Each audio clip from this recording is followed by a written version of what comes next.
dias na gloriosa paz de nosso Senhor e Salvador Jesucristo.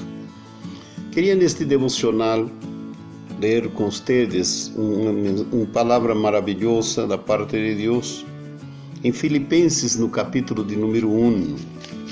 O verso de número 3 a seguir diz assim: Doy gracias a mi Dios siempre que me acuerdo de vosotros, siempre en todas mis oraciones, rogando con gozo por todos vosotros, por vuestra comunión en el Evangelio, desde el primer día hasta ahora, estando persuadido de esto, que el que comenzó en vosotros la buena obra, la perfeccionará hasta el día de Jesucristo.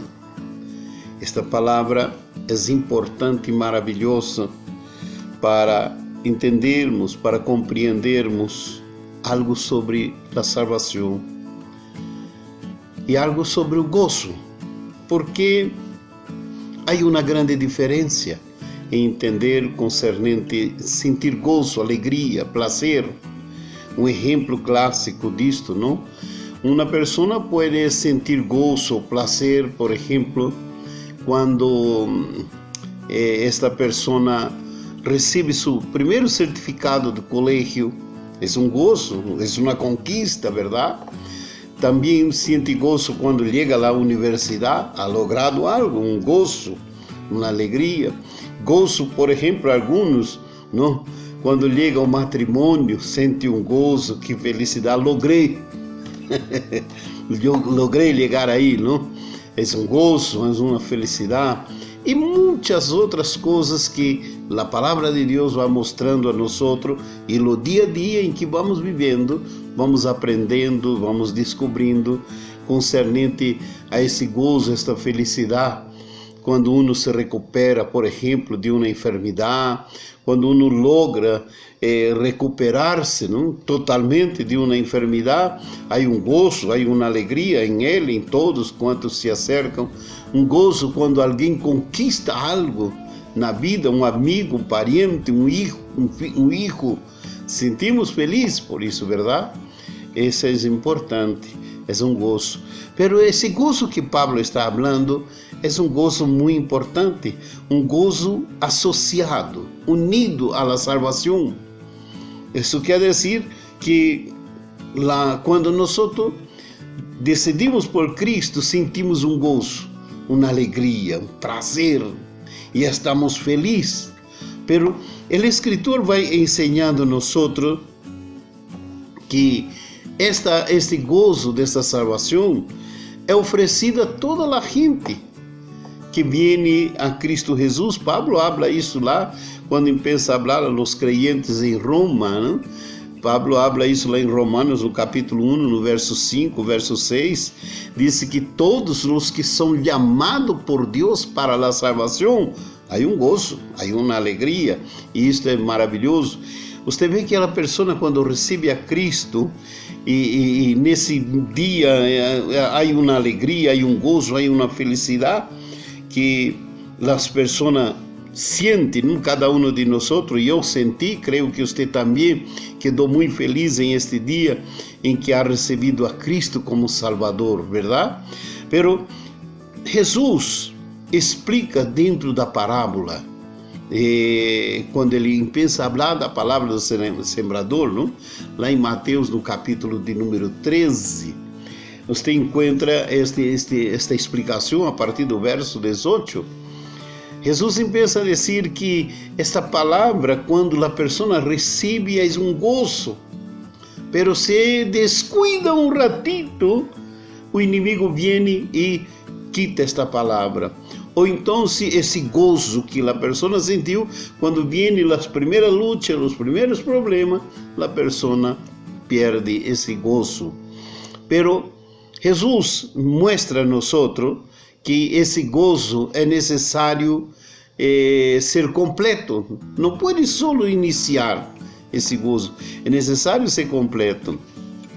E é interessante que quando ele pensa a falar, por exemplo, lá em João 15, É interessante que Jesus, quando pensa a falar sobre amar um a outros, não? João capítulo 15, ele pensa dizer algo importante, que esta condição de amar as pessoas independente de interesse, de certas coisas desta vida, diz que isto produz um gozo. E ele habla isso lá no verso de número 11, não?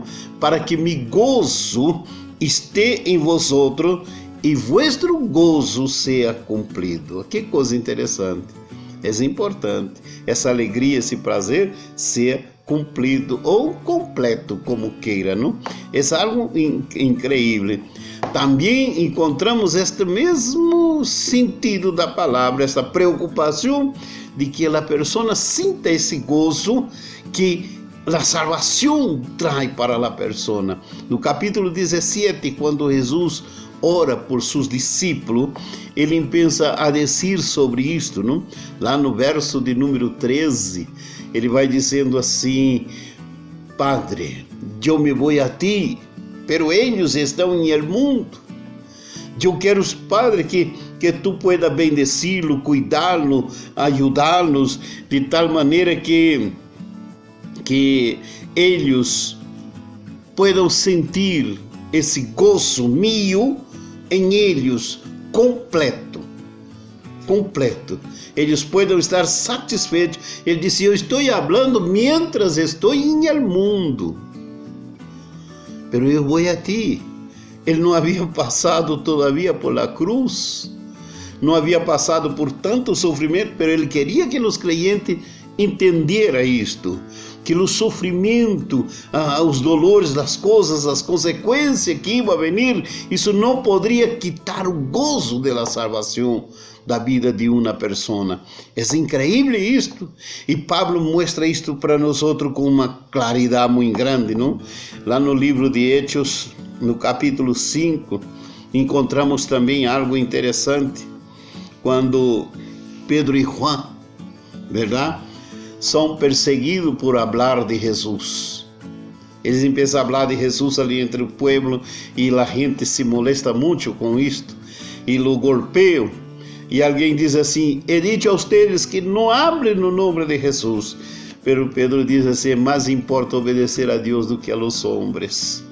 E havia um gozo em eles, aunque foram azotados, foram maltratados, pero havia um gozo de poder falar de Jesus. Amém? Que coisa interessante. Também poderíamos seguir avançando, falando sobre isso. Um exemplo clássico que Pablo queria que todos compreenderam perfeitamente o que é sentir gozo da salvação. Lá no livro de Hechos, no capítulo 16, Pablo mostra algo interessante. Lá no verso de número 23, diz que eles foram levados à cárcel por repreender um espírito mal que estava em uma jovem. E eles foram levados em la cárcel. E em la cárcel lo ordenaram a golpeá-lo, azotá-lo de maneira tal que eles quedaram heridos de tanto golpe. No verso de número 23 habla muito disto, não? Que eles foram muito azotados. Pero no verso de número 25, a Bíblia diz ali que depois de la oração, amém? Estavam em la cárcel, estavam aí, pero heridos, e fizeram uma oração. Após a oração, terminando a oração, pensaram a cantar. Imagina você, Jesus passou sua bálsamo, verdade? Passou bálsamo em eles para quitar todo o dolor do sofrimento, e ali agora vem a alegria, o gozo, e pensam a cantar, a alabar a Jeová, e logo o cárcel pensa a temblar, todo o cimento do cárcel pensa a temblar, e os homens ali se desesperam, e o carcelero se desespera. Pero no verso de número 26 habla muito sobre isto, não? Sobre esse terremoto, essa coisa que passou, o carcelero que entra no desespero, e Pablo disse: tranquilo, todos estamos aqui. Que hago para ser salvo? Dizia o homem: crê no Senhor Jesus, tu e tu casa, e serás salvo. Na sequência, você encontra ali os discípulos falando sobre isto, Pablo falando sobre isto, e ele diz assim, que el hombre lo llevó a su casa, pasó medicamento en las heridas, recibió a Cristo, no solo él, como toda su familia, y se sintieron gozoso por haber recibido la salvación. Y Pablo y Silas más gozoso todavía, porque el sufrimiento los permitió ganar una familia toda para Cristo Jesús. Amigo y hermano, tenga gozo en la salvación, gozo en Cristo Jesús, aunque vienen las pruebas, las luchas, las cosas de esta vida, pero que este gozo del Señor esté en usted. Pasa lo que pasa, el gozo del Señor está en nuestra alma, puesto por Cristo Jesús. Que Dios lo bendiga, que tenga un lindo día en nombre de Jesús.